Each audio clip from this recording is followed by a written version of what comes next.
Olá, o programa Diário de Oração, mais uma vez, levando a Palavra de Deus até você com muita alegria, com motivações necessárias, sempre vindas da Palavra de Deus, porque é isso que conforta o nosso coração e nos traz sempre algumas coisas importantes, não é? Quando nós lemos a Palavra de Deus, nem sempre nós compreendemos todo o texto bíblico, mas algumas palavras sempre ficam no nosso coração e nos ajudam a meditar ao longo daquele dia, ao longo daquele momento que nós estamos vivendo.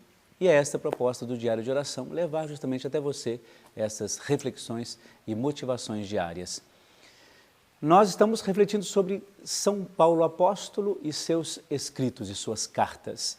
E cada uma delas sempre traz uma novidade sobre um problema específico daquela comunidade e sobre uma maneira diferente que ele tinha de ver Deus e fazer com que as pessoas também tivessem a mesma referência que ele tinha.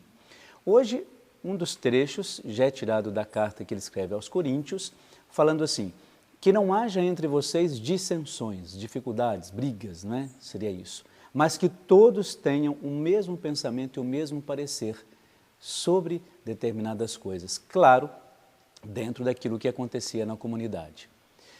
São Paulo, um grande sábio, eu diria, dos sentimentos e das mazelas do ser humano, daquelas coisas que nós fazemos porque entendemos que estamos corretos ou fazemos porque sabemos que estamos fazendo errado.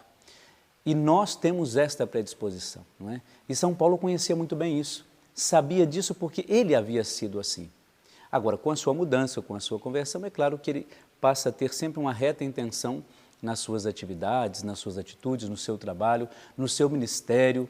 Tanto que São Paulo é aquele que defende que toda pessoa, de fato, hoje, inclusive, se reflete bastante sobre isso, que toda pessoa, de fato, no seu trabalho, ela receba do seu próprio sustento e viva a partir disso, mas com honestidade e integridade, aquilo que faz com que o ser humano seja, de fato, uma pessoa boa.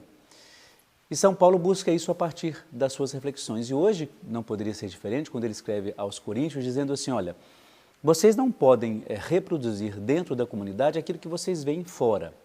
Aquilo que a sociedade faz, que é ruim, obviamente, vocês não devem trazer para dentro. Portanto, aquelas inimizades, dificuldades, relacionamentos por interesse, todas essas coisas não devem, não podem prevalecer aqui.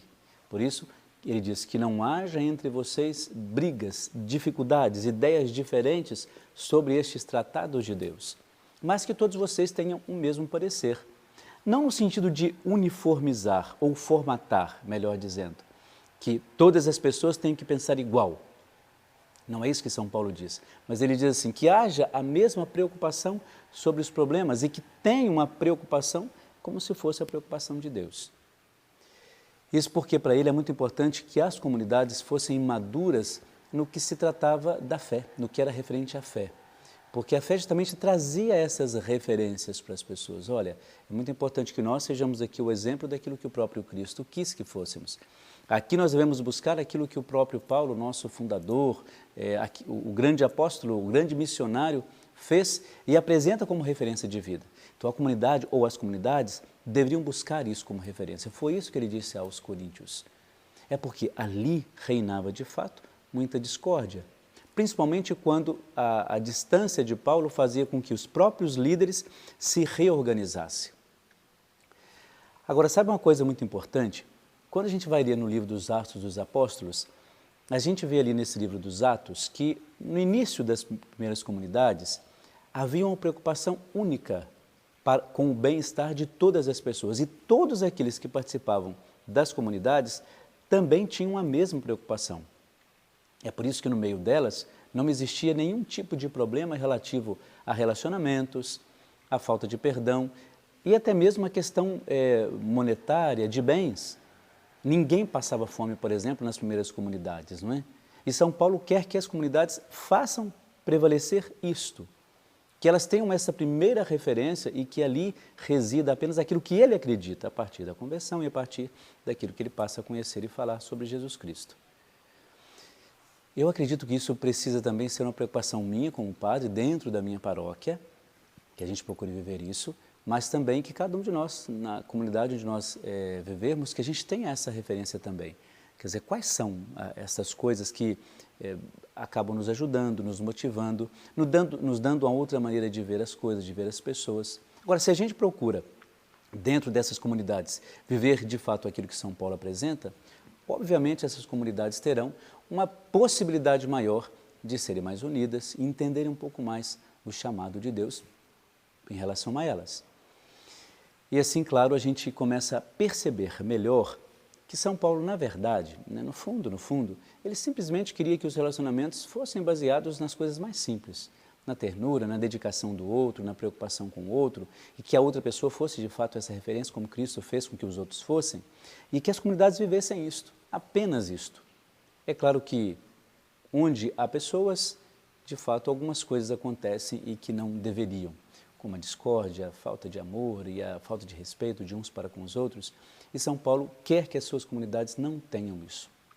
Então vamos pensar, a partir dessa reflexão de hoje, que nas nossas comunidades também, que nós não tenhamos nenhum tipo de discórdia ou de dificuldade, que peçamos a Deus força para continuar a viver isso plenamente. Fique então agora com a oração e a bênção muito especial para você e para toda a sua família. Jesus, coloca tuas mãos benditas e ensanguentadas, chagadas e abertas sobre mim neste momento. Sinto-me completamente sem forças para prosseguir carregando as minhas cruzes. Preciso que a força e o poder de tuas mãos, que suportaram a mais profunda dor ao serem pregadas na cruz, reergam-me e curem-me agora. Jesus, não peço somente por mim, mas também por todos aqueles que mais amo. Nós precisamos desesperadamente de cura física e espiritual, através do toque consolador de tuas mãos, ensanguentadas e infinitamente poderosas. Eu reconheço, apesar de toda a minha limitação e da infinidade dos meus pecados, que és Deus, onipotente e misericordioso para agir e realizar o impossível. Com fé e total confiança posso dizer: mãos ensanguentadas de Jesus, mãos feridas lá na cruz, vem tocar em mim, vem, Senhor Jesus. Mãos ensanguentadas de Jesus, mãos feridas lá na cruz, vem tocar em mim, vem, Senhor Jesus. Mãos ensanguentadas de Jesus, mãos feridas lá na cruz, vem tocar em mim, vem, Senhor Jesus. Com esta oração, nós apresentamos a Deus as suas necessidades e as necessidades de toda a sua família e de todas aquelas pessoas que você ama e que você sabe que precisam desta oração. Por isso, peço a Deus que na sua infinita misericórdia Ele abençoe a você e a sua família, em nome do Pai, do Filho e do Espírito Santo. Amém.